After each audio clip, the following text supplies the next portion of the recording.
as a brief introduction, and then I'll make a few introductory remarks, and then it's Ambassador Miller. Okay. Okay, first of all, I would like to begin this conversation in English. And I would like to thank you, Ambassador Miller and James Roberts from the Heritage Institute. And I would like to say a few words in Portuguese first, explaining about our center. This meeting is held by Mackenzie Center for Economic Freedom and Monte Castelo Institute and Heritage Foundation. So once again, I would like to thank you, Ambassador Miller and Professor James Robert, for being with us today. It's a great honor for us to hold this webinar together. Falando em português agora, bem brevemente para nossa audiência brasileira, eu gostaria de, mais uma vez, agradecer a presença de todos aqui. Muito obrigado por, mesmo em meio a essa pandemia, vocês estarem aqui conosco.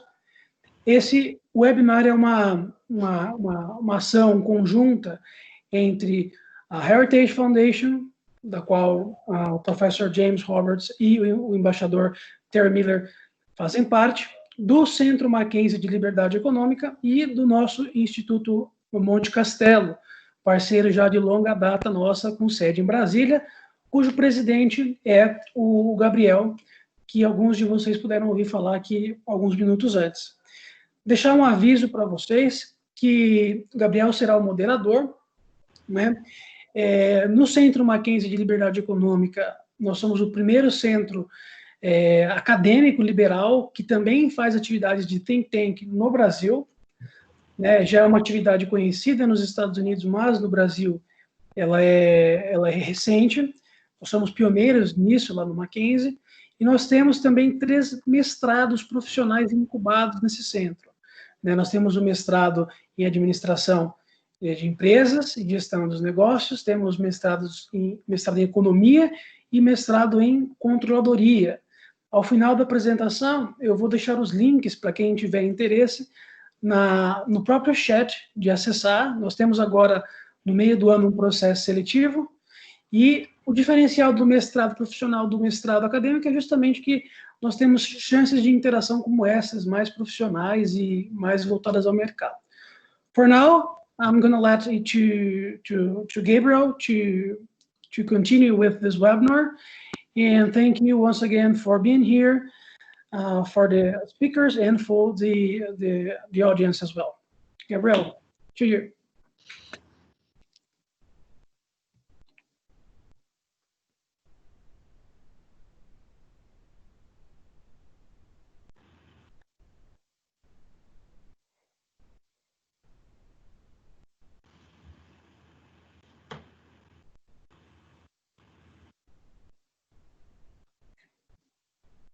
Gabriel, the mute button. Gabriel? Ok. Agora sim, vocês conseguem me ver e me ouvir? Let's listen to you. Ok. Não sei se é só para mim, mas a tela está travada nos slides do James. Para mim também está travada. Tá. Não sei. Maybe, James, if you could...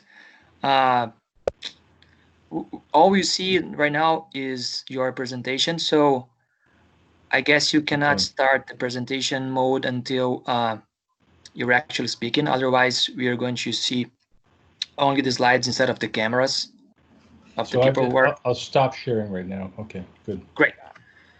Agora sim, acho que as pessoas conseguem me enxergar. Thank you very much.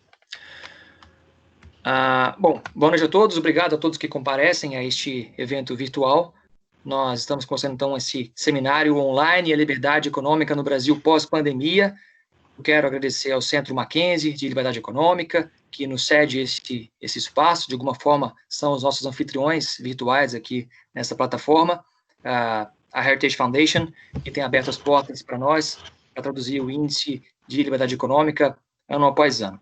Quero agradecer aos nossos convidados, o deputado Paulo Eduardo Martins, o embaixador Terry Miller, o James Roberts e o professor Lucas Grassi, E antes de iniciar, também explicar brevemente que o chat que vai ser usado pela tradutora, a Ângela, vai ficar, portanto, apenas para a tradução nesse momento, tanto do inglês para o português, como do português para o inglês. Então, o chat aqui dessa plataforma vai ser usado para isso nesse momento.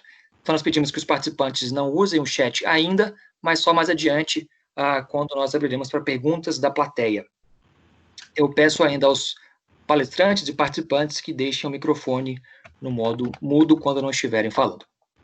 Bom, esse seminário discutiria inicialmente o desempenho do Brasil no Índice de Liberdade Econômica da Heritage Foundation, que pela primeira vez em praticamente 15 anos dá alguns sinais de melhora, mas qualquer otimismo com a economia que existisse agora acabou indo embora com a pandemia, com o coronavírus, que atinge o mundo inteiro, mas que certamente vai trazer muitas consequências negativas para o Brasil, que é um país que saía de uma recessão, começava a se recuperar e agora vai enfrentar essa grande crise econômica, que não é só econômica, né? Uma crise de saúde, uma crise até de confiança nas instituições. O cenário é nebuloso ainda, mas a estimativa do governo é de que o isolamento social custe 20 bilhões de reais por semana. Esse é um estudo novo do Ministério da Economia. Isso sem contar o custo de médio prazo com a falência de empresas e o desemprego. O PIB deve cair ou ficar 5% menor do que seria sem a pandemia, e essa é uma previsão ainda muito otimista, de certa forma, né? Então, é uma situação completamente diferente e que exige medidas inéditas. E para discutir isso, eu passo, já indo direto ao ponto, a palavra para o embaixador Terry Miller, que nos honra com a sua presença neste evento, ele que é o editor do Índice de Liberdade Econômica da Heritage Foundation, que é a publicação mais importante do mundo nesse tipo, dessa categoria. Também na Heritage, onde está desde 2007, ele dirige o Center for International Trade and Economics, e antes, como embaixador, atuou em diversas missões diplomáticas dos Estados Unidos, inclusive na ONU. Ele chefiou, dentre outros, a delegação americana na Conferência da ONU sobre Comércio Exterior e Desenvolvimento em 2004. Ambassador Miller, thank you for joining us. You have the floor now. Thank you so much.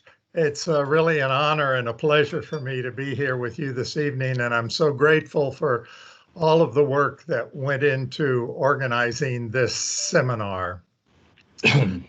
It's a little strange, frankly, to be gathering to talk about economic freedom in the midst of this coronavirus crisis. Most of us in the United States are actually locked down in our homes. We can't get to our workplaces, and many of us in the United States can't do our jobs. The truth is that we have virtually no economic freedom at all at this time. Your experience in Brazil of the coronavirus seems to be lagging behind ours a little bit. But I know that your leaders are considering imposing the same kinds of restrictions that we are enduring. That makes this an extremely important time to talk about economic freedom. We need to make sure that the health crisis does not become an economic crisis, or at least no more of an economic crisis than is absolutely necessary. If we and the officials in government don't fight to maximize our economic freedom in every decision that's made right now, we're likely to suffer a more severe and more long-lasting recession than is necessary. The current debates about reopening our economy in the United States or closing down the economy in Brazil are really debates about economic freedom. It's the freedom to travel, to work, to interact with others. Those are the basic requirements for commerce. And we know from history, and we collect mountains of data for the Index of Economic Freedom. We know that countries that maximize economic freedom also maximize prosperity and the well-being of their citizens. And from a purely economic freedom point of view, we need to reopen our economy in the US immediately. and Brazil needs to be very careful about the restrictions it imposes. Obviously, during a health crisis, economic freedom's not the only consideration. We have to fight the virus. We have to ensure that our hospitals and healthcare providers have the resources they need. But economic problems have negative health consequences as well, and it's a balancing act. I personally believe the market system, which disperses decision-making, is more likely to get that balance right than a centralized government bureaucracy. But I realize there may be people on this call that feel otherwise. I look forward to that discussion. I wanted to say just a few words about the Index of Economic Freedom. We've published it since 1995. It contains a lot of evidence that economic freedom is the key to progress and prosperity.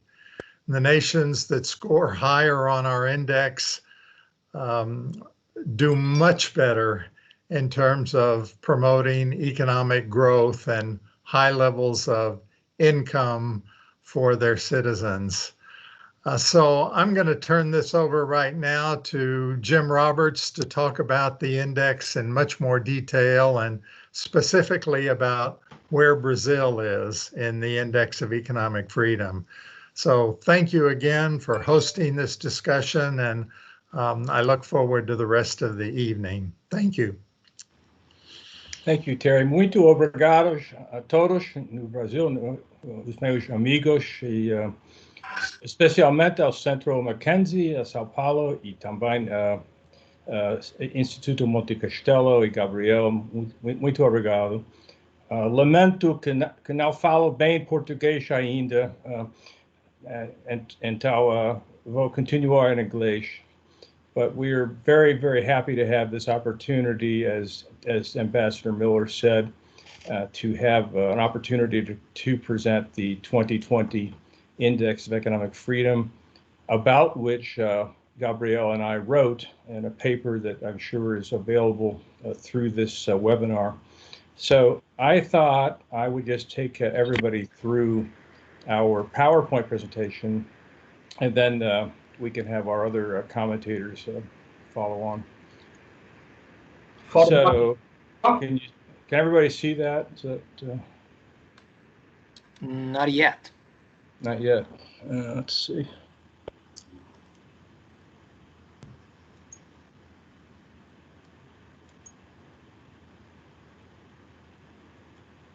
Oh, so it's this one. Can you see that? I hope. Yes. Okay, good.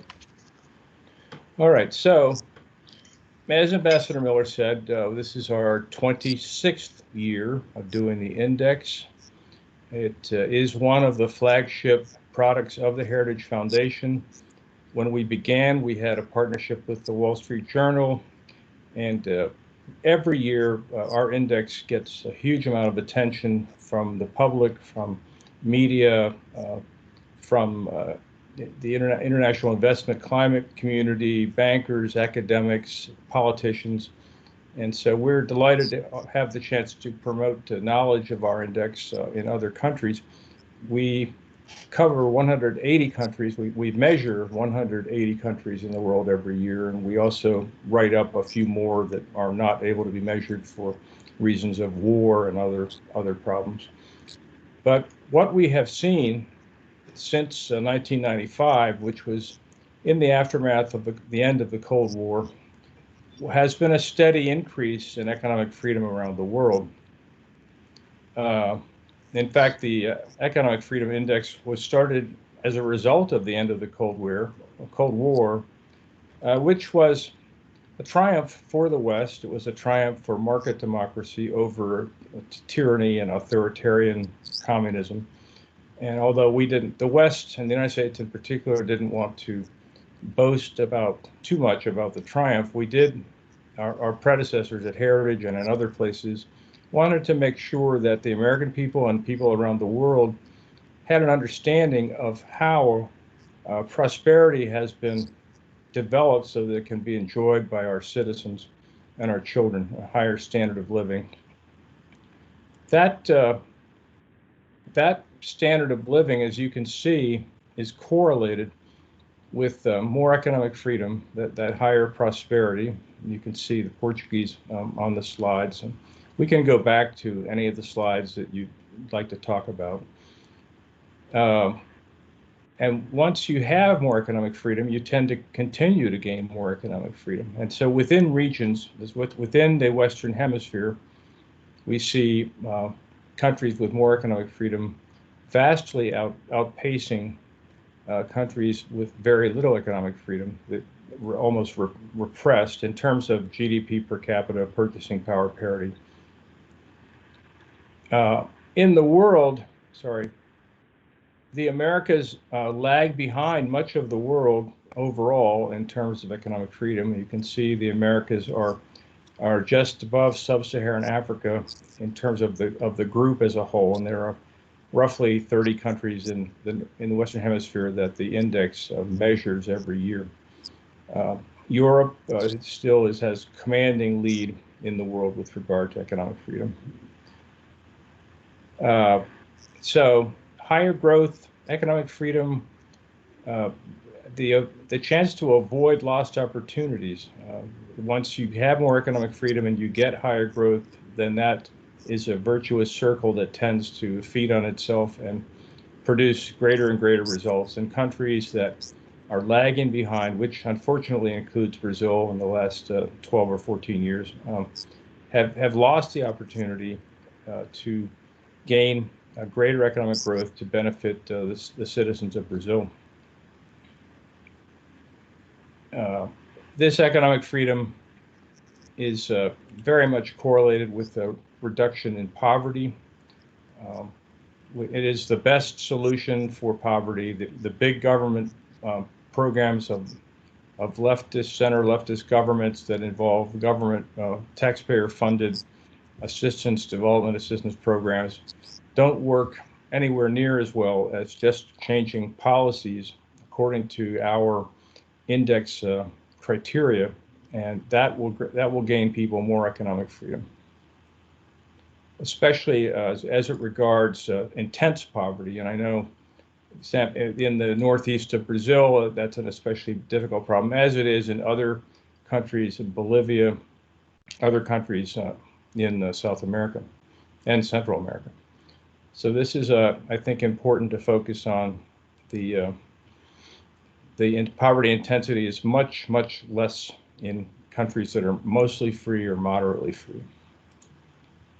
The same thing with the quality of life, healthcare, the quality of the environment, clean water, clean streets, clean air, trash collection, and education also. All of those correlate. And that's not to say that there's causation, but there is certainly strong correlation between those social goods that are available to the people and the countries that have greater economic freedom. In terms of human development and social progress, it's the same story, perhaps even more dramatic. Human development and social progress are far and away more developed, stronger in free countries versus repressed at the bottom in red. Regional averages, I think we covered that one. The leaders around the world, these are the 6 free economies in the 2020 Index of Economic Freedom. Only 6 made it across the threshold of a overall score of 80. In the hemispheres, Canada is the leader ahead of the United States. This is a list of the top 20 and the bottom 20, which is probably too much information for now, but suffice it to say that there's a big difference. It's obvious between Hong Kong, Switzerland, Australia, and Cuba, Venezuela, Bolivia, actually now. In the region, you can see, and it's hard to see this graph, but I imagine it could be reproduced.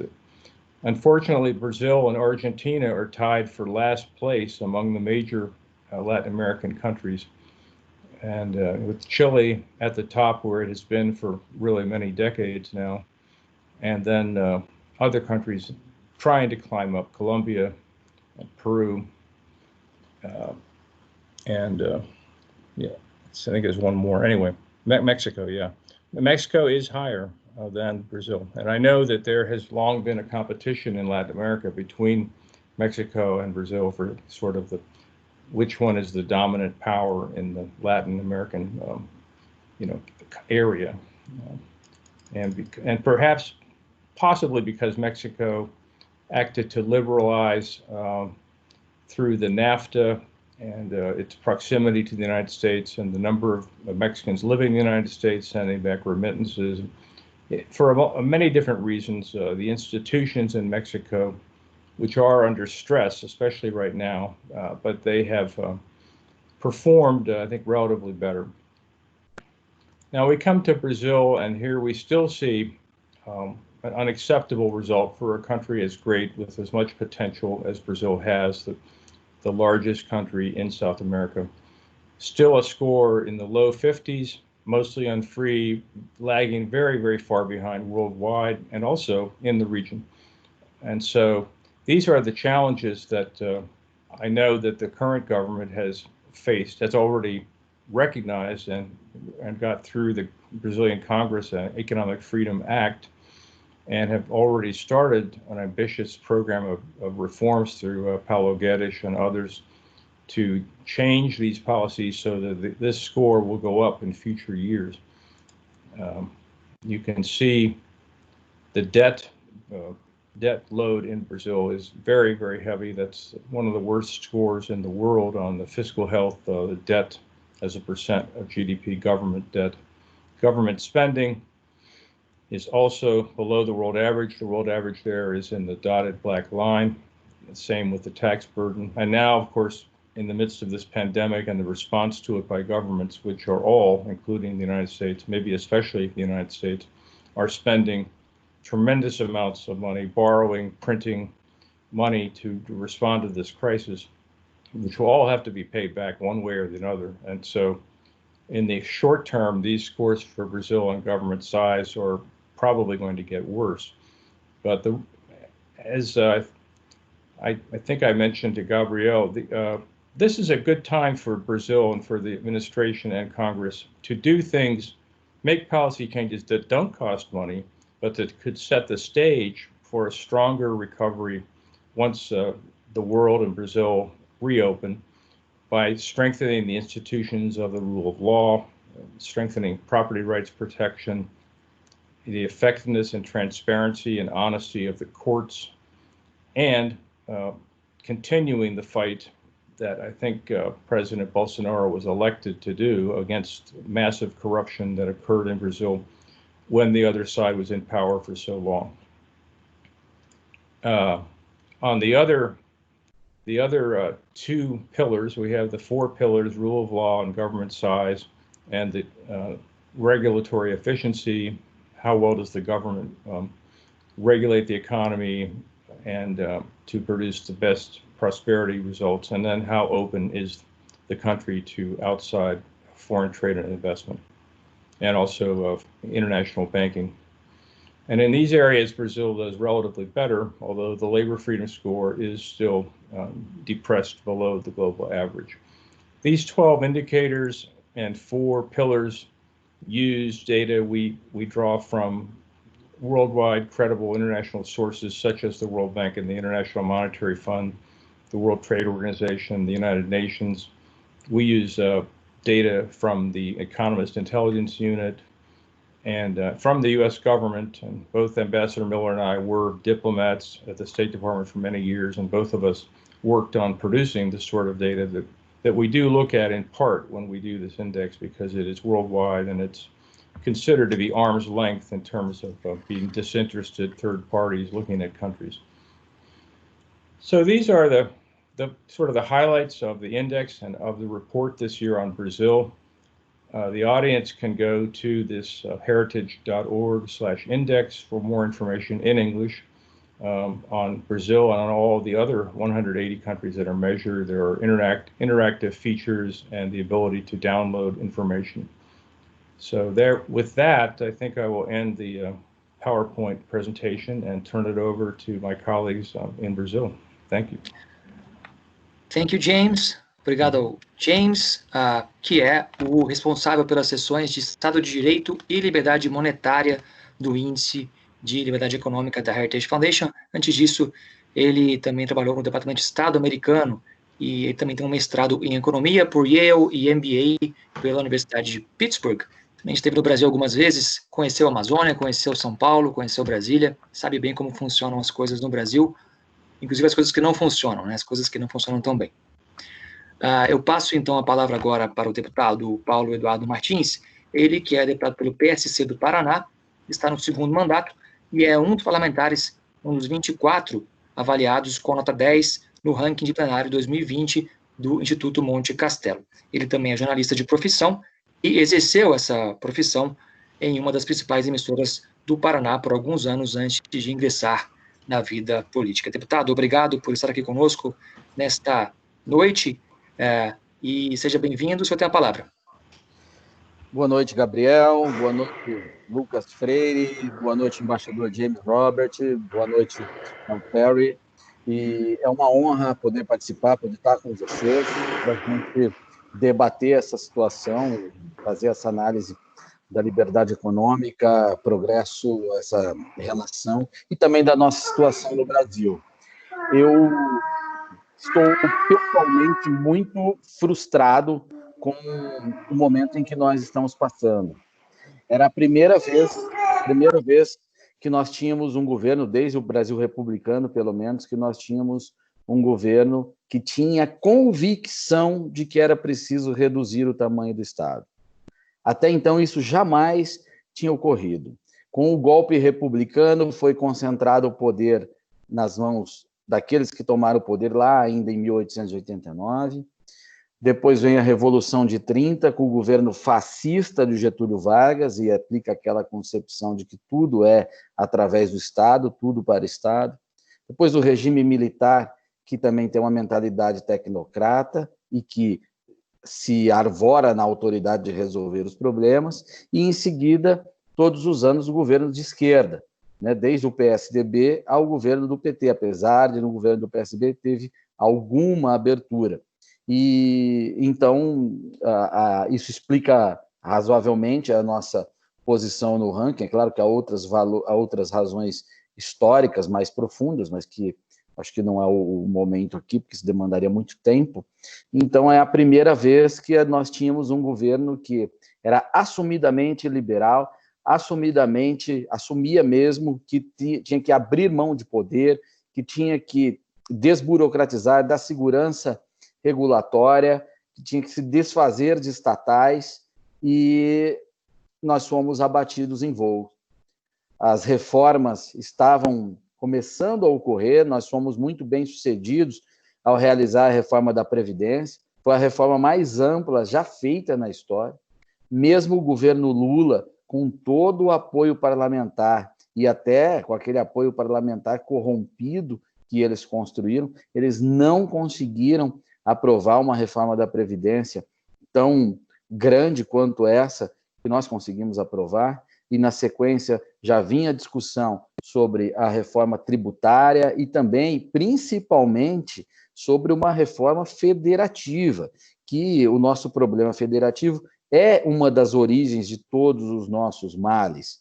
Essa era a primeira vez que um governo central aceitava abrir mão do seu poder, por iniciativa dele mesmo, dizia: eu não quero ter todo o poder que eu tenho, eu acho que o poder tem que estar mais nos estados e nos municípios. Isso, sem dúvida nenhuma, se a gente tivesse avançado nesse sentido, seria um grande ganho para o ambiente de negócio, de liberdade e, principalmente, do melhor gasto público, pois o dinheiro ia ficar onde ele é gerado e onde há necessidade dele, e não nessa ficção jurídica que é a União, que concentra todos os poderes, todos os recursos que nós temos hoje. Daí a má qualidade do gasto público e o tamanho da nossa máquina pública monstruosa que o brasileiro não suporta carregar. E, além da gente ser abatido, eu tenho dito que nós fomos abatidos na pista de decolagem, porque há dados internos do Ministério da Economia que apontam que, no início de 2020, nós estávamos girando a um crescimento de 2,7%.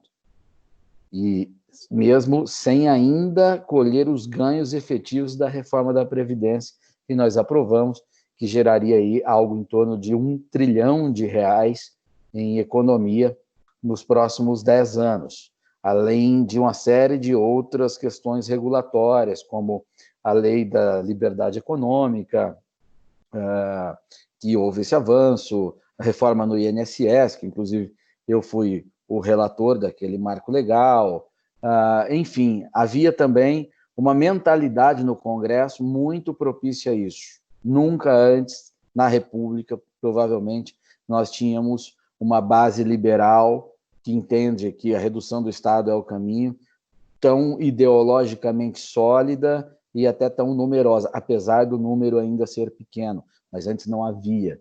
Na legislatura de 2014 a 2018, eu era o único que defendia isso. Depois outros foram saindo do armário, e nessa nós tínhamos uma bancada assim. Então o cenário ele era bastante favorável para a gente colocar o Brasil no caminho que ele merece, que ele deveria estar. Saímos dessa posição incômoda e dessa situação que atrapalha o brasileiro, que atrapalha o gigante Brasil de caminhar livremente.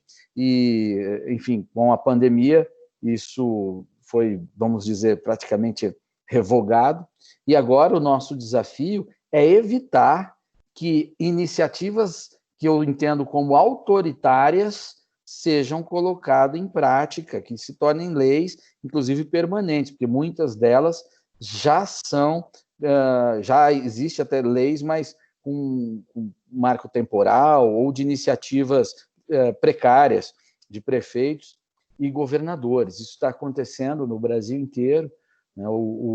É por causa da mentalidade no Brasil, em que enxerga no Estado uma autoridade maior do que qualquer outra coisa, inclusive autoridade para oferecer soluções, não é apenas autoridade legal, né? Há um oficialismo no Brasil que isso atrapalha muito, muito mesmo. Então, na Câmara dos Deputados hoje, nós temos que lidar com propostas absolutamente ridículas, porque temos uma esquerda muito organizada e que enxerga nesta situação uma oportunidade para avançar e destruir as políticas liberais e ampliar a capacidade do Estado.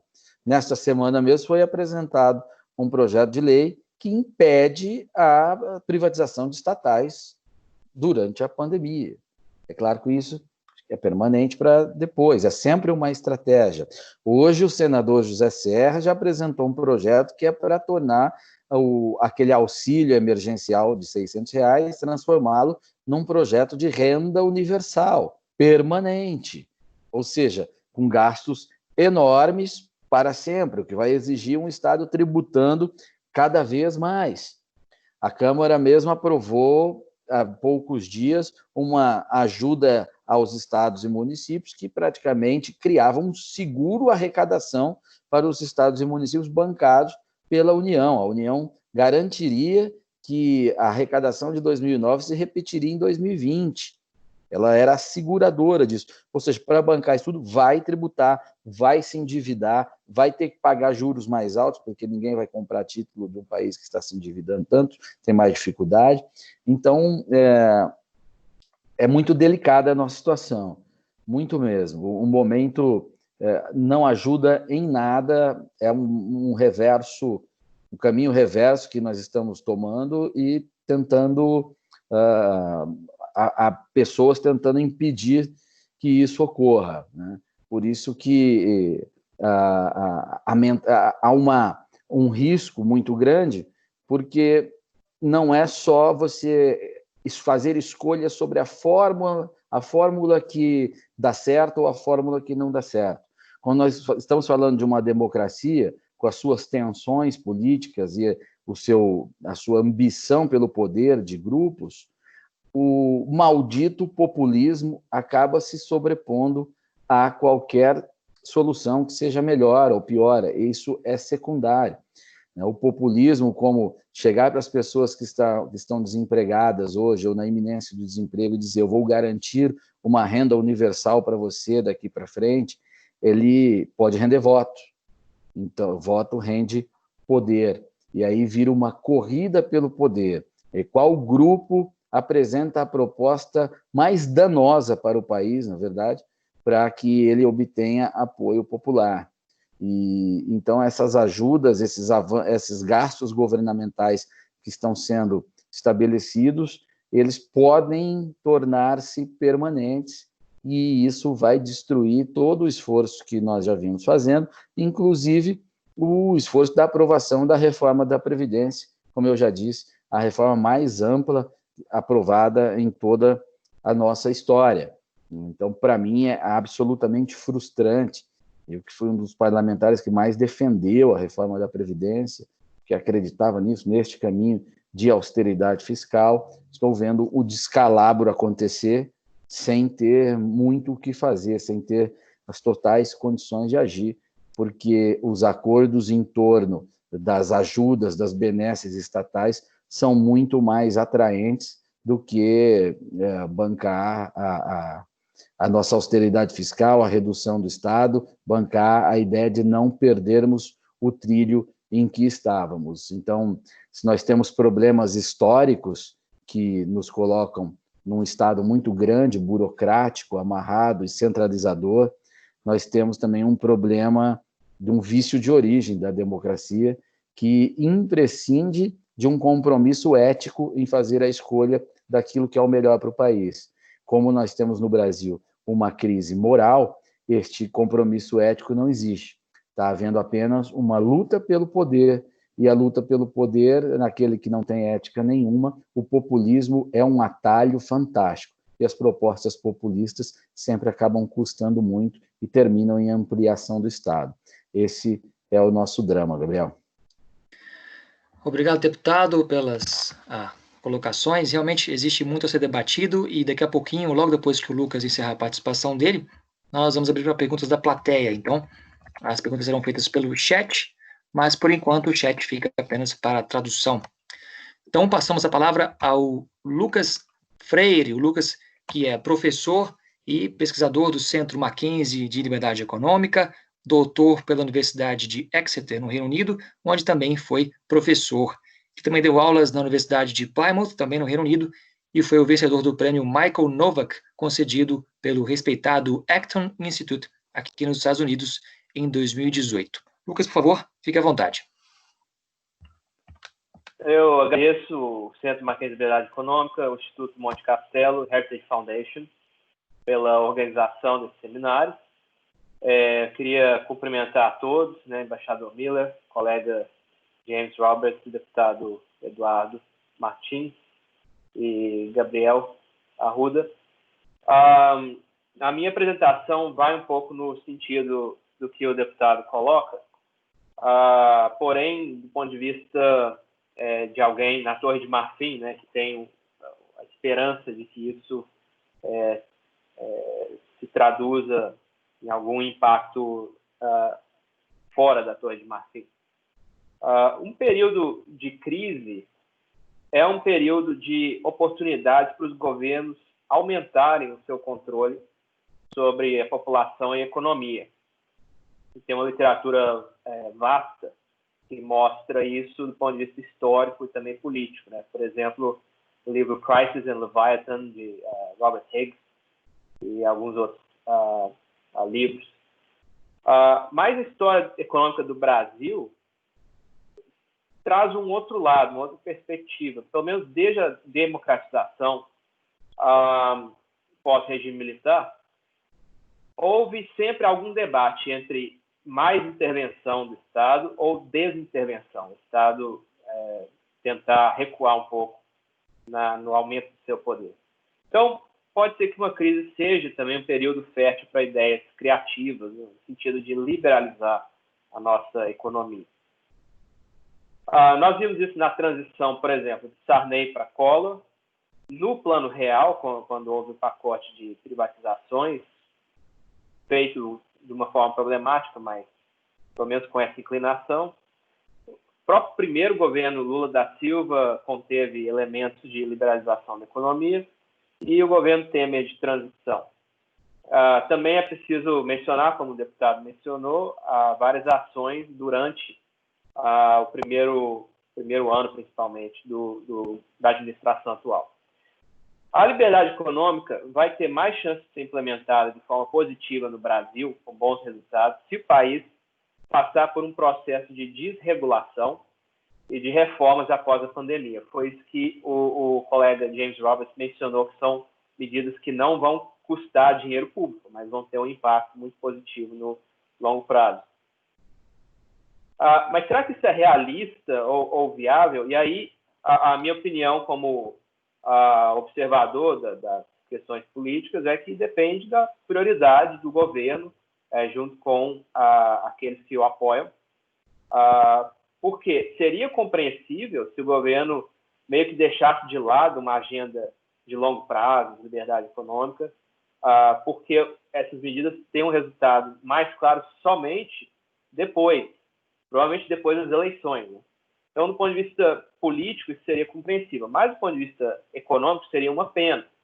Seria muito negativo para o país, porque o longo prazo ficaria sacrificado, né, por políticas talvez populistas, de dar um ânimo para o eleitorado no curto prazo.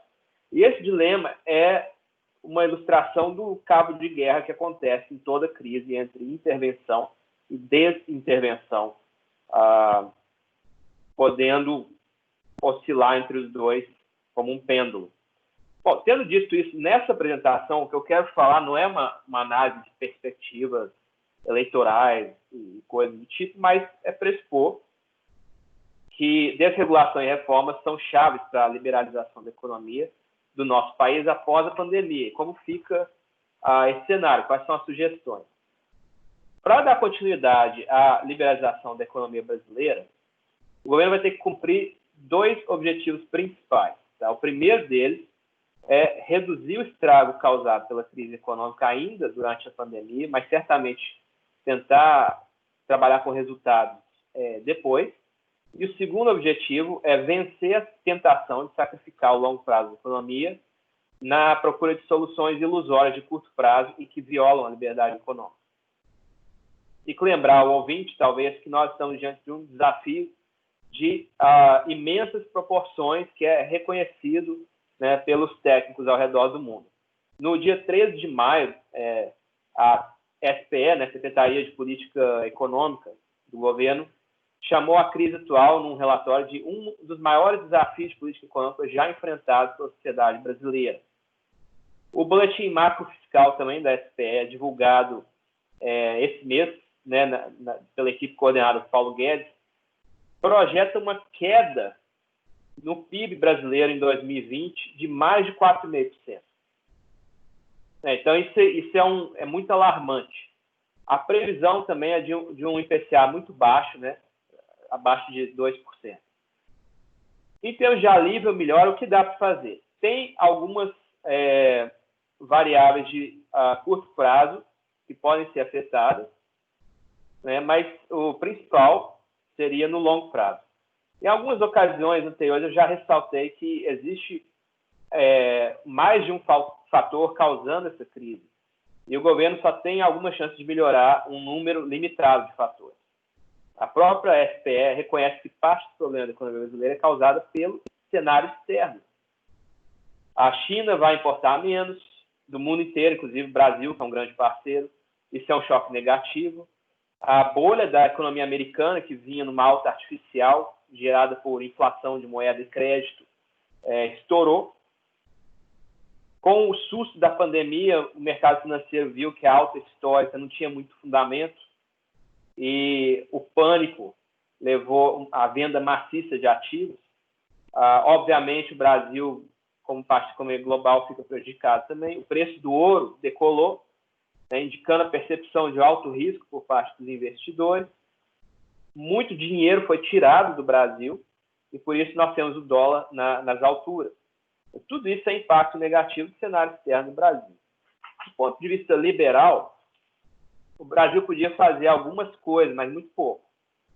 Né? Por exemplo, o Banco Mundial elogiou que o Brasil diminuiu algumas tarifas ao comércio exterior, acho que em relatório do mês passado. Agora, hipoteticamente, dá para fazer mais alguma coisa? Por exemplo, a presidência poderia assumir uma postura que sinaliza mais calma, mais maturidade na interação com o gabinete, com o legislativo, com o judiciário, com os governos estaduais, além de reiterar a ideia, né, de que nós temos um governo que quer combater a corrupção e que quer reforçar o império da lei, o Estado de Direito, o que poderia reduzir o risco do país com a esperança de atrair de volta um pouco do investimento estrangeiro. Tá? Mas verdade é que nós estamos na economia globalizada e vamos sofrer sempre algum impacto quando acontece algo negativo ao redor do mundo. Tá? A tentação antiliberal, por outro lado, seria a de tirar o Brasil da exposição à globalização. Né? Buscar o nacionalismo econômico, fechar ainda mais o país ao investimento externo, pode ser uma medida populista com algum resultado de curto prazo, é importante deixar isso claro. Porém, como já foi falado, né, séculos e séculos de dados em história econômica mostram as vantagens da abertura, da liberdade econômica e de integração à economia global.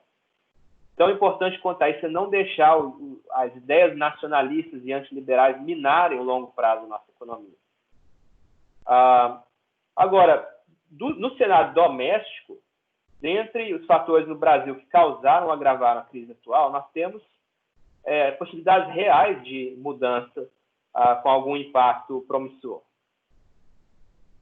Serão resultados mais de longo prazo, mas o que eu quero dizer é que o que o governo tem feito agora com uma ajuda emergencial, com injeção de liquidez na economia, gastos públicos, seguindo, né, a tendência mundial, não é o melhor que dá para fazer quanto à situação.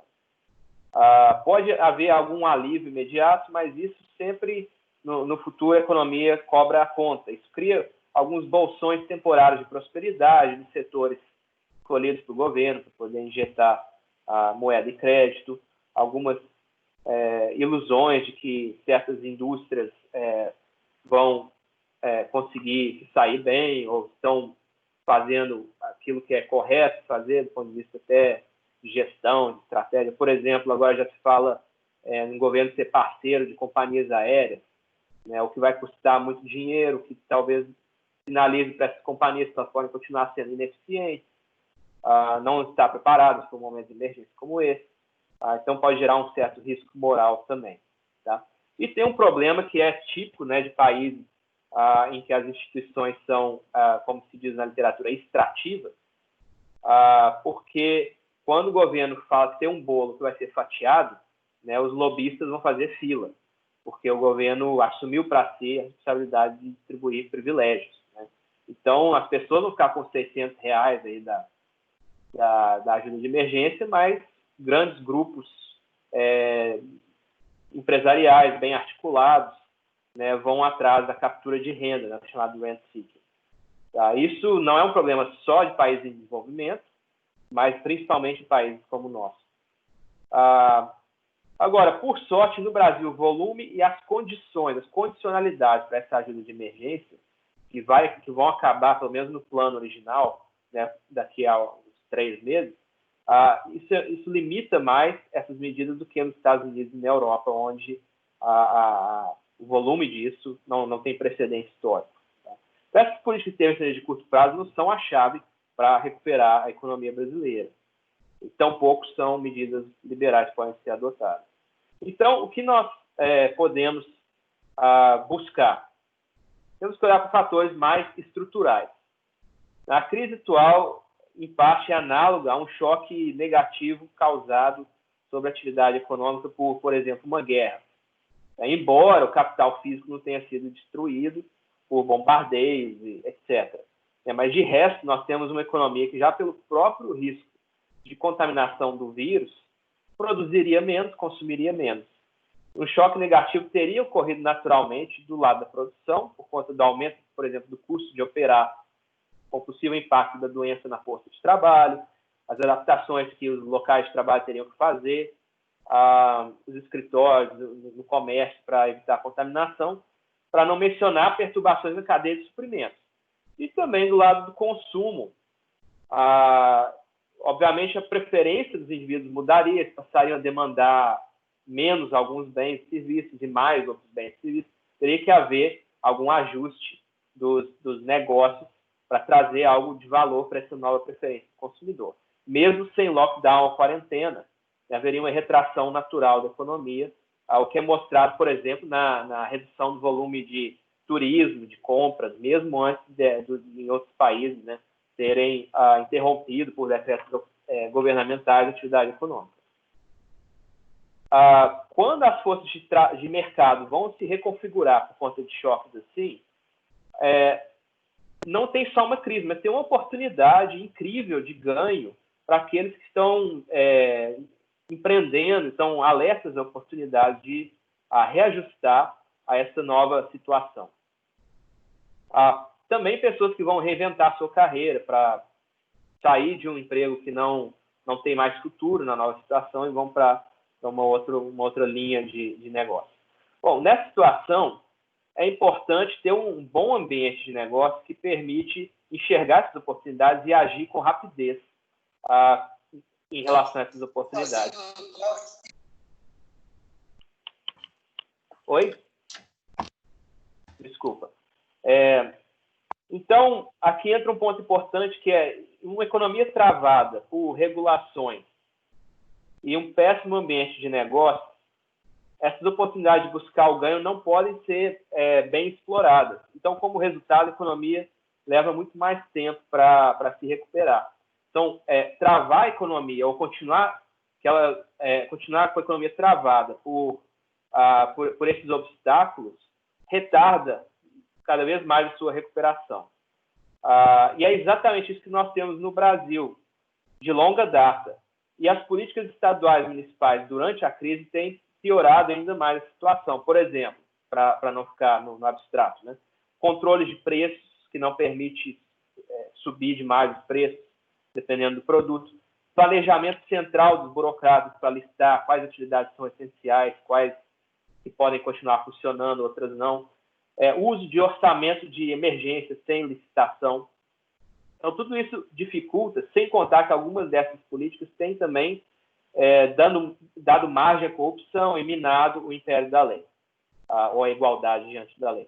Agora, nós podemos falar bem da agenda de reformas proposta pelo Paulo Guedes e equipe. Aí entra a reforma que passou, né, da Previdência, mas também pensando reforma tributária, a possível reforma federativa, porque já existia uma noção da necessidade de destravar a economia brasileira, podendo isso trazer uma recuperação mais rápida do que seria de outra sorte. O relatório do Business do Banco Mundial coloca o Brasil esse ano na posição 124, 190 economias, em termos da facilidade de abrir, manter ou fechar uma empresa de médio porte. As principais desvantagens do Brasil, avaliadas tanto nesse relatório como no índice da Heritage Foundation, é o sistema tributário que não tem só impostos muito altos, mas também um labirinto para poder honrar esses compromissos tributários. Nesse quesito, o Brasil está atrás de 184 países dos 190 estudados. É uma vergonha. Outros fatores que são ruins no Brasil: regulação para obter crédito, que agora, nesse momento, seria uma necessidade. Obter alvarás de construção, ou permissão para construir, permissão para abrir empresas. Esses são, em relação ao resto do mundo, são imensos obstáculos no nosso ambiente de negócio que coloca o Brasil para trás. Então, o Brasil está atrás da maioria dos 190 países avaliados em todos esses critérios. Então, reformas que vão no sentido de desregular e de melhorar a configuração do ambiente de negócio brasileiro são urgentes, já deveriam ter sido feitas, tá? Incluindo a tal da reforma tributária, que o governo almeja, avançar. Afinal, esse tipo de estrutura rígida do ordenamento econômico torna a dinâmica de mercado no Brasil muito mais lenta e menos competitiva. É mais difícil fechar um negócio que não funciona e abrir um negócio rápido para aproveitar uma nova oportunidade em tempos de crise quando a economia está destravada. Quando a economia está travada desse jeito. Também é difícil demitir, contratar, apesar da reforma trabalhista do governo tendo, nós ainda temos leis trabalhistas que dificultam muito. Então, com algum exagero, eu falei que é possível comparar a situação atual com os efeitos de uma guerra. Ok, então, não é nada inédito uma reforma de liberalização da estrutura econômica como saída de uma crise desse tipo. Vou usar o exemplo da Alemanha Ocidental, depois da Segunda Guerra Mundial. Com uma equipe formada por economistas liberais, o líder da Alemanha Ocidental ocupada deu ouvidos ao Paulo Guedes de lá, da época, né? Ele aboliu boa parte dos controles de preços que vinham sido praticados, regulações, impostos sobre as empresas, e, ao mesmo tempo, manteve alguma ajuda de emergência para situações de vulnerabilidade extrema. E é nesse rumo de desregulação e reforma que nós precisaríamos caminhar. Existem, obviamente, forças no Brasil, algumas no próprio governo, que querem o contrário. É uma economia mais intervencionista, mais regulada, mais planificada, mais desenvolvimentista. Uma economia que vai fazer mais do mesmo que deixou o Brasil despreparado para a crise de 2009, que levou tempo para começar a recuperação, e a de 2020 agora. Né? Quer dizer, qual foi o legado desse desenvolvimentismo? Alto déficit público, instituições do Estado de Direito fragilizadas, né? Um Estado que está aí para distribuir privilégios especiais, não para fazer o que o Estado bom tem que fazer, fechamento ao comércio e ao investimento exterior, patrimonialismo, dirigismo estatal e hipercentralização. Então, o que quer dizer, para finalizar mesmo, é que não dá para apagar um incêndio como o atual jogando mais gasolina no fogo. É vital, nesse momento, deixar claro que essas práticas antiliberais não devem constar no cardápio de opções para o futuro da economia brasileira, com a esperança de que nós façamos a opção mais, na minha opinião, mais condizente com o bem comum, que é pensar nessa situação como um todo e pensar também no longo prazo, não sacrificando para poder, por exemplo, fazer populismo, talvez ganhar reeleições, distribuir favores, etc. Obrigado, Lucas. A partir de agora, vocês podem usar, então, o chat para fazer perguntas. O Alan, do Mackenzie, vai fazer a seleção das perguntas e nós vamos, então, fazê-las para os nossos convidados. Enquanto vocês fazem as perguntas, eu tenho a minha pergunta, uma pergunta para o embaixador Terry Miller e para o James. Ambassador and James, so in this year, in the 2020 Index of Economic Freedom, Chile outperformed the US maybe for the first time, and it's now the 15th freest economy in the world. So my question is, what did they do right, and how can Brazil do it, considering this whole new scenario with the pandemic? Ambassador Miller and James.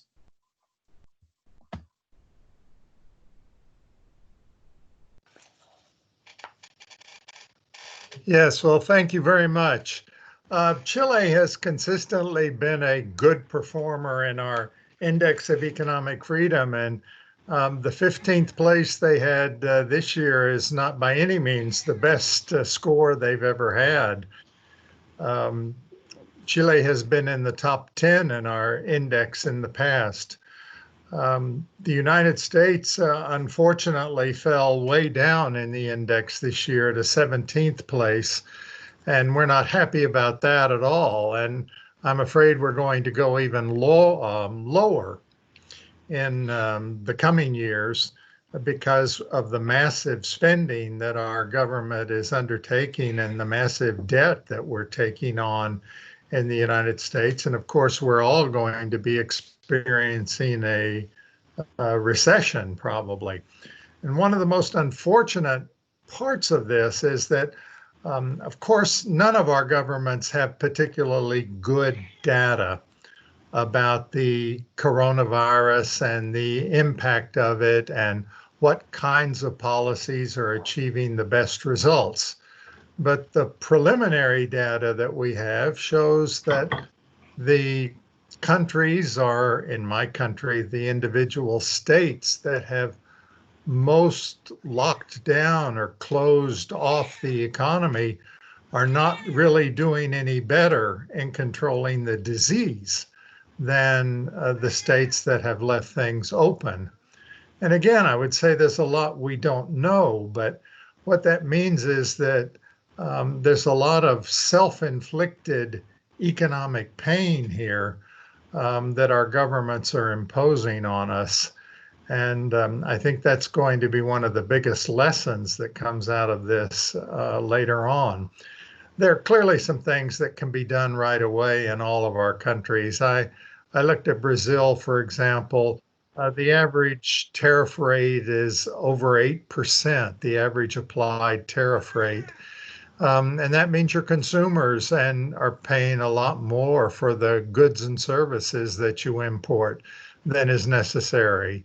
It also means that there are restrictions of supplies on things that may even include essential medical equipment. So lowering those tariffs is something that a government can do right away and will have an immediate impact on improving people's economic situation. Of course, in Brazil, as compared to Chile, Chile has one of the best scores in our index on fiscal health. That means they've had balanced budgets for the most part. They've controlled government spending. They've kept taxes low as a result. That's put them in a great position to respond effectively. If there needs to be some sort of emergency government measure, they're in a good position to take it. But countries like the United States and Brazil, which have already large debts and large deficits, are not in a good position to respond effectively. It means that when the government responds, the long-term damage will be more severe. So there are things that can be done right away. In the United States, we've deregulated some of our health and safety regulations. We found those to be excessive. They weren't having an immediate good impact, but they were having a negative impact. And maybe we'll find that we don't need to reimpose some of those regulations when this health crisis is over. So that would be a good thing for our economy. I think I better stop there and see if Jim Roberts has some things to add. Thank you, Terry, and you certainly covered the basic response very well. I would just add, first of all, and I should have noted it before, is that the 2020 index is based on data from July 1st, 2018 to June 30, 2019. So not only does this 2020 index have anything to do with the pandemic, but the 2021 index, likewise, will have practically no data impacted by the pandemic and the response to it. So the 2022 Index of Economic Freedom is going to be a real eye-opener, I think, for all of us. But Terry is right. Chile is in such a better position financially. It has the resources, and I've noted that in the reporting I've seen that Chile is able, because it has better data, thanks to better resources and better technology, that they're carefully reopening faster than many other countries. And of course, that is the key to avoiding the deepest kind of depression that everyone wants to avoid. Thank you. Thank you very much. Deputado Paulo Eduardo Martins, se o senhor continua nos ouvindo aí, ele está em sessão ao mesmo tempo em que fala conosco. Nós temos duas perguntas que eu vou juntá-las aqui para ficar mais fácil. Uma pergunta é do André Canguçu. Ele pergunta se o senhor acredita que até o fim do governo atual será possível ou provável a aprovação de mais uma reforma importante como a tributária, e eu junto esta pergunta com a pergunta do Anselmo Heydrich, que pergunta o quão liberal é de fato o atual governo, que embora tenha em alguns aspectos uma agenda liberal na economia, acaba por vezes adotando medidas não tão liberais, e se descola dessa proposta mais liberal, por exemplo, defendendo um fundo partidário que acaba desviando, de alguma forma, recursos que poderiam ser melhor empenhados em outras áreas. Então, o quão liberal é esse governo, e juntando com isso, o quão provável é que reformas liberais sejam aprovadas ainda neste governo? Vou começar pelas reformas. Existe essa possibilidade. Eu vejo assim, apesar de todo aquele meu panorama um tanto pessimista, mas é de uma visão que me coloca em alerta, né, nesse sentido, mas é possível haver reformas. É claro que há uma dependência muito grande de quando a normalização virá a respeito do Congresso poder se reunir de forma efetiva. Nós estamos fazendo umas reuniões, as sessões online, mas é um rito, inclusive, muito perigoso, porque se quiserem, o presidente quiser e os líderes quiserem pautar algo para atropelar algo ruim, há condição de fazer. Você não tem aquela tensão que tem no corpo a corpo, a condição de você reunir os grupos ali em pouco tempo para poder barrar uma medida ou apoiar outra. Então, você tem uma dificuldade aí de prática, né, de prática do parlamento mesmo, mas a principal é a realidade da pandemia, a pauta virar o foco para isso, mas eu ainda acho possível, e uma segunda, que é a articulação política do governo para que ele venha a ter uma base parlamentar sólida, numerosa, para que possa aprovar as reformas. Primeiro, ele tem que definir que reforma ele quer. Até agora, isso eu entendo como uma falha. Não foi enviado do governo, por parte do governo, uma proposta de reforma administrativa e nem a tributária. A tributária estava sendo discutida na Câmara e com muita dificuldade. Não havia consenso sobre praticamente nenhum ponto. Então, isso já você vê que tem um problema aí para você contornar e conseguir aprovar. Então, primeiro, definir que reforma que é, que proposta que é, enviar à Câmara e trabalhar para ter a base parlamentar. O governo está procurando ser mais pragmático nos últimos dias. Eu sei que isso desagrada muita gente, tem que fazer acordo com o Centrão, coisas que o governo bradava que não faria, mas não era realista aquele discurso. O Congresso que tem lá é esse, há uma formação, uma razão histórica para aquela formação, é assim. Então, se o governo for competente nisso, conseguir formar um grupo, e o presidente parar de arrumar confusões desnecessárias para trazer estabilidade real, e aí sim o foco ser a matéria, é possível aprovar as reformas. Do contrário, sem esses 3 elementos que eu citei, não será possível aprovar reforma nenhuma, e o governo, infelizmente, e a legislatura também, irão se arrastar até o final, até as eleições de 2022. Ainda sobre a questão do fundo partidário, né, que seria um paradoxo aí do governo liberal com essa história. Essa não é uma pauta do governo, tá? Isso foi instituído pelo Congresso Nacional em 2016.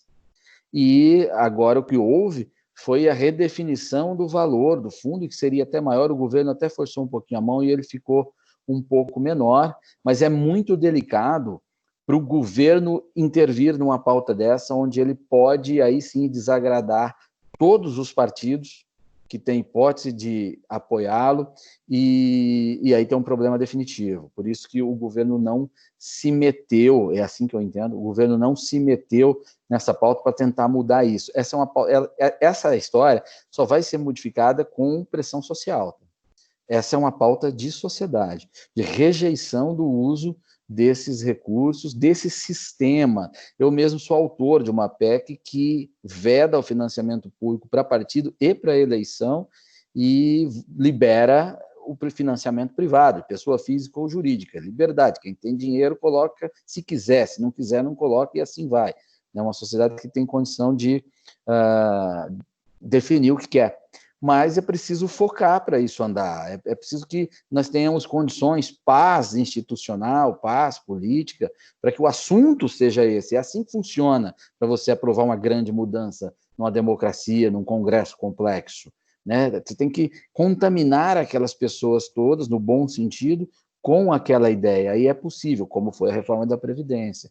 Se a gente ficar com discussões laterais e imaginar que vamos aprovar grandes pautas, nós não vamos aprovar, isso é mentira. Não vai acontecer.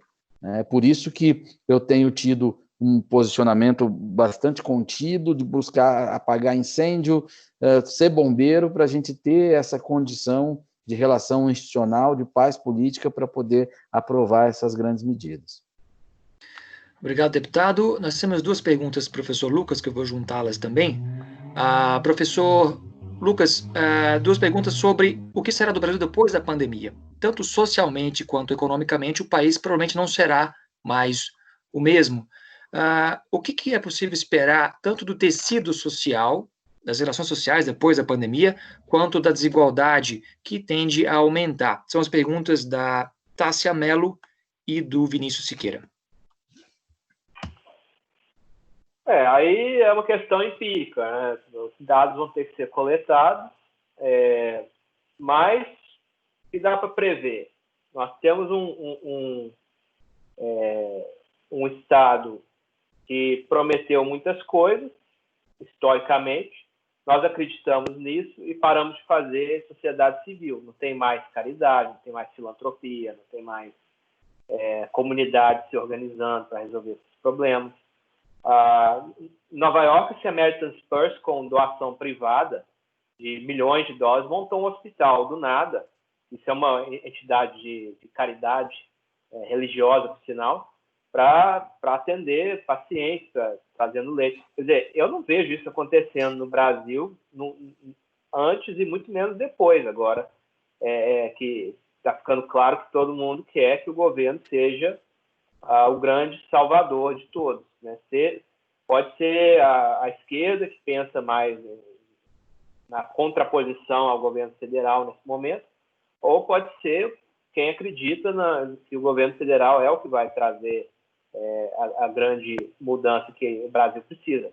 Mas o denominador comum entre esses dois posicionamentos é que nós temos, de um lado, indivíduos desesperados, trancados nas suas casas, sem muito o que fazer, e, do outro lado, os poderes lá em Brasília, que, de alguma forma, são responsáveis por fazer aquilo que nós esperamos de bom, ou são culpados quando alguma coisa dá errada.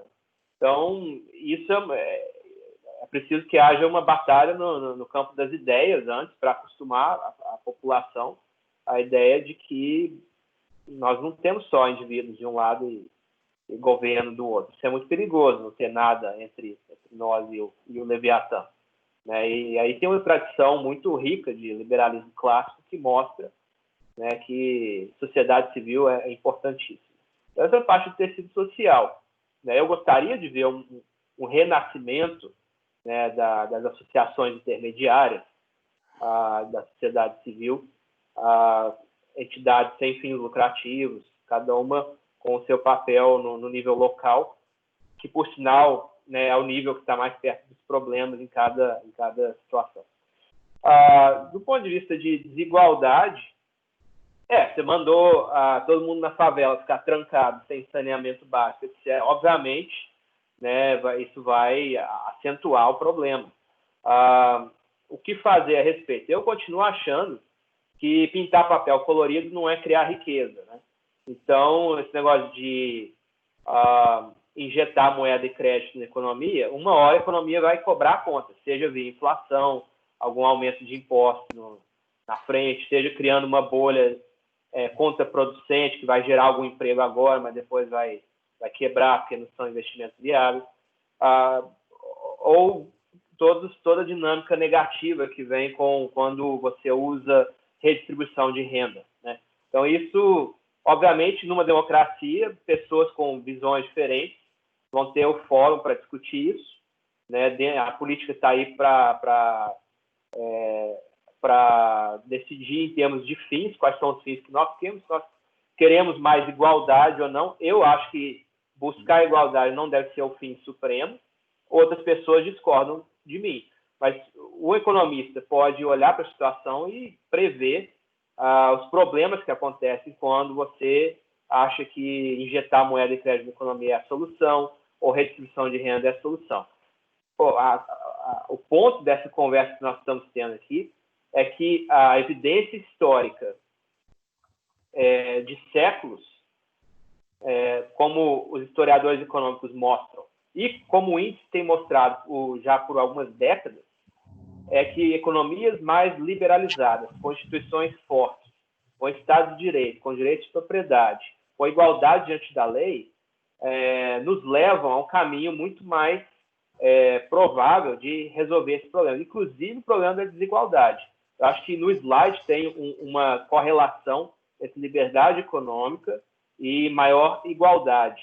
Os países são mais liberalizados, nas duas categorias de economias mais liberalizadas, tem um ranking melhor, não só de igualdade, mas também de outros fatores importantes, como o índice de desenvolvimento humano, baixa mortalidade infantil e assim por diante.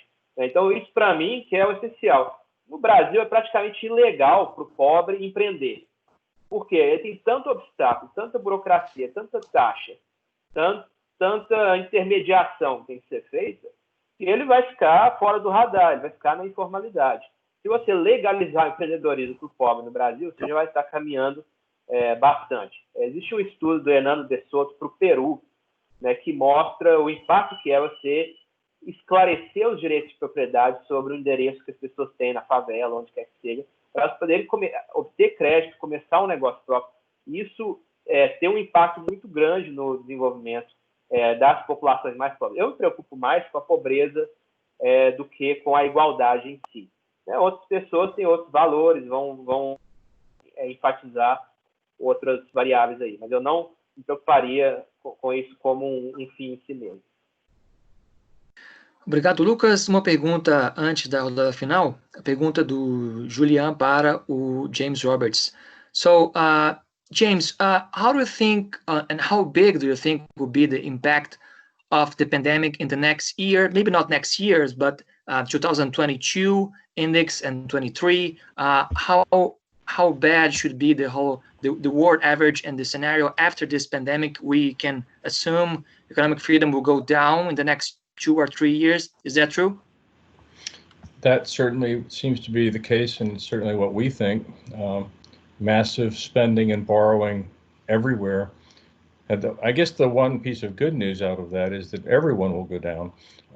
And so, in a sense, we'll still have the relative, maybe perhaps levels of economic freedom, but it'll be a much steeper climb back up to where we were before March of this year.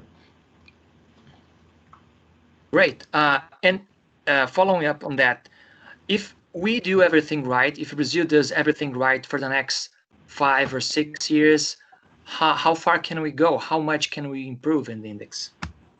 Well, I think the sky's the limit for Brazil. You're starting at such a low base, unfortunately. A government and a seriously focused government on reforms, having a national conversation about what is realistic for Brazil with regard to taxation, with regard to the size of government, with regard to your investment code, with regard to improving the climate for foreign direct investment. These are all things that can happen and that should happen, certainly. And if they do, then Brazil could make huge strides in our index in the next, let's say, decade. Thank you very much. Bom, indo para uma última rodada de perguntas, uma pergunta geral para todos os participantes. Algumas das perguntas feitas não teremos tempo de encaminhar para eles, mas, de forma geral, eu perguntaria para cada um de vocês se fosse preciso escolher 3 medidas que podem levar um país a se destacar em meio a essa pandemia e sair dela com maior liberdade econômica. Existe talvez, não sei se uma receita, mas 3 medidas que podem ser tomadas para que o Brasil saia em uma situação de vantagem dessa pandemia? Alguma coisa que pode ser feita positivamente para que, quando todo mundo sair dela, o Brasil esteja melhor posicionado? Começando.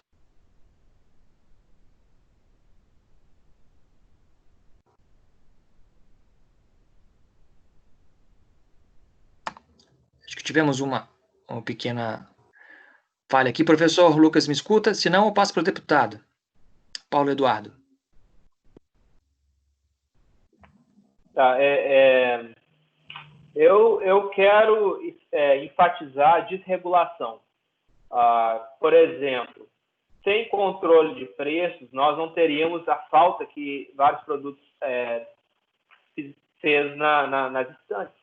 Produtos farmácia, porque houve controle de preço, o preço ficou artificialmente baixo, então os estoques acabaram, né, e houve um atraso muito grande para os ajustes. Então, acho que desregulação, principalmente controle de preço, seria um dos fatores que eu quero mencionar aqui. Muito bem. Deputado Paulo Eduardo Martins, o senhor tem, se o senhor fosse eleito de alguma forma hoje presidente da República, o que o senhor priorizaria para que o Brasil saísse da pandemia com uma vantagem em relação aos seus vizinhos e competidores internacionais? Você deseja esse mal assim a mim, Gabriel? Poxa. Perdão. Eu acho o primeiro ponto não há nenhuma medida de governo, é prudência em tudo que deve ser feito. Nós não estamos tendo prudência, não, nem por parte do governo, nem por parte do Congresso. E sem isso, no desespero, sem o devido embasamento, a gente pode fazer escolhas muito ruins, que é o que eu procuro evitar. Então, aí é mais uma escolha da praxis política do que ação de governo. Uma prudência. A segunda é a gente desregulamentar o máximo possível o mercado de crédito. É pelo que eu venho lutando ultimamente. Nós temos um mercado absolutamente fechado e que dificulta o acesso aos mais pobres. O crédito no Brasil é muito caro, altamente concentrado. Inclusive, hoje, o governo, quando ele resolve liberar crédito para as pessoas, ele tem dificuldade de capilaridade para que o dinheiro chegue à ponta. Tamanha o grau de concentração, não é só por isso, mas é por isso também. Então, acho que é uma oportunidade para a gente tornar o crédito do Brasil um pouco mais acessível, um pouco não, bem mais acessível, né, e nos igualar a lugares onde o ambiente para o empreendedorismo é muito melhor. E o terceiro é a gente fazer um aperfeiçoamento em nosso sistema tributário. É evidente que ele não funciona, ele é também altamente concentrador, tanto que as medidas de socorro que tem sido feito é devolver o dinheiro dos estados e municípios para os estados e municípios. Então, isso está bastante evidente. Além, é claro, como a primeira medida eu falei de prudência, que é mais uma postura, então eu vou me dar o direito de fazer a quarta, que é uma ação de governo, a gente investir capital político numa reforma trabalhista ainda mais ampla. A pandemia nos mostrou que é possível um trabalho remoto, que já está previsto na última reforma que foi, mas, enfim, o ambiente requer muito mais liberdade para essas relações, e é isso que está salvando ainda alguma coisa. Então é preciso nós darmos amparo legal a isso, ou melhor, não proibir a autonomia dos indivíduos e dos empreendedores para que eles se acertem conforme for o mais interessante a eles. Temos uma oportunidade nesse sentido. Se chegarmos naquela paz política que eu citei anteriormente, eu acredito que isso seja viável. Muito bem. Ambassador Miller, you already mentioned some of that, but if you could choose 2 or 3 measures that a government like Brazil's government should prioritize in this scenario and in the midst of the pandemic in order to get out of the pandemic and this whole crisis in a better situation in comparison with its neighbors, what would be those 2 or 3 measures? Yeah, thank you. I would suggest, first of all, that Brazil needs to continue the fight against corruption. There's been tremendous progress in recent years, but it's really important to keep that going because that affects the international reputation of the country probably more than any other factor. And that leads to my second point, which is for the government and the people to be brave. And look outward. This is a time when international supply chains are being disrupted all over the world. You have countries like the United States that are turning more inward. And that presents tremendous opportunities for Brazil to step into the international system more than you have in the past.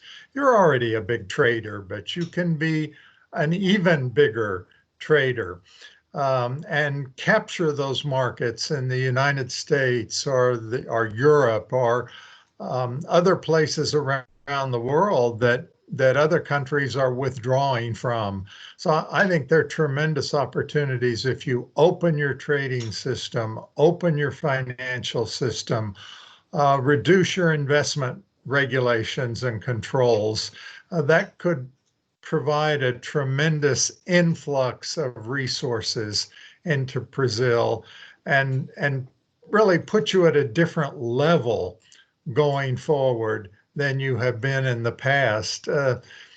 I think Jim started the discussion talking about the opportunity and the tremendous potential in Brazil. And frankly, we've never seen that realized from the outside.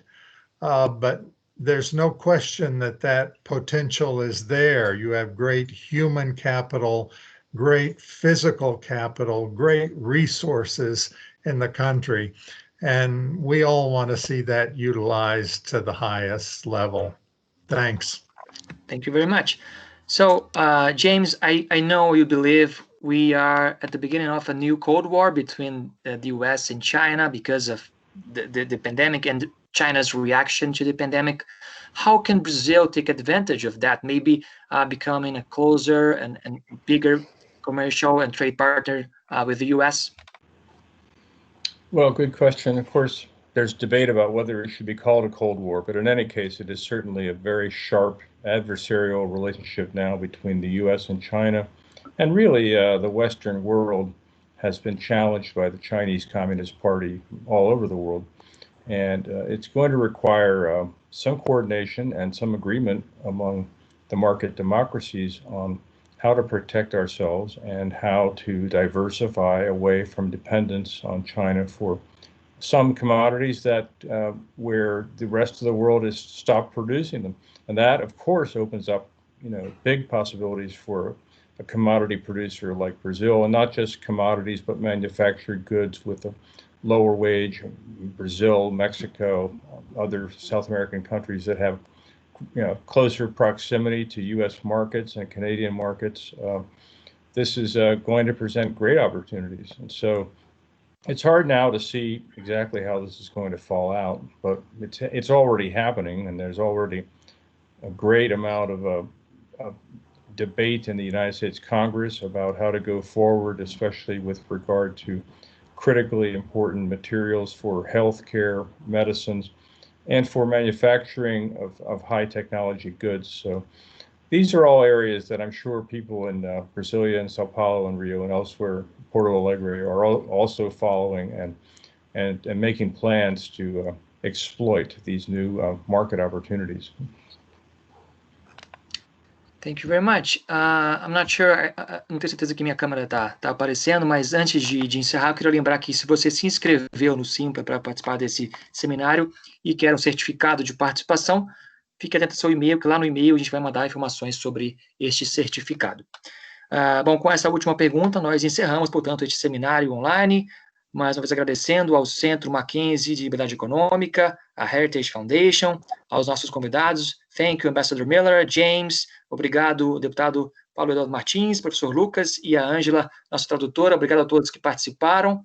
Foi uma grande oportunidade de debatermos e aprendermos mais sobre o Brasil, sobre esse futuro que é um pouco nebuloso ainda, mas que pode trazer muitas oportunidades. Obrigado a todos. Obrigado. Obrigado, foi um prazer. Boa noite a todos. Boa noite. Obrigado. Obrigado.